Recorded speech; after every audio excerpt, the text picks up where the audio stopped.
তো দেখো গাইস, এখন হবে কলার মোচা। কাটতে পারলি হয় ওরে মা গো।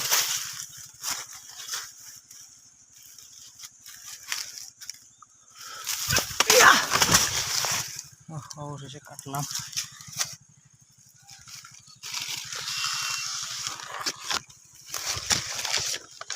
কলার ঘন্ট কে কে খাইছেন?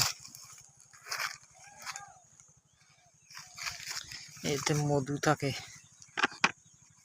এই মধু হয়েছে নাকি?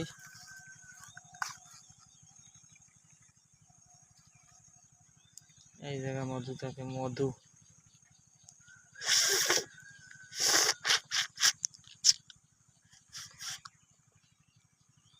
এর ভিতরে মধু থাকে। আর এই হচ্ছে বড়ই পারলাম।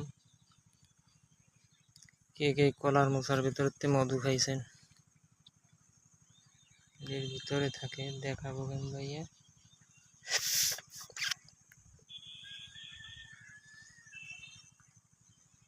পাতো ক্ষেত পাতো এবার বিক্রি গেল।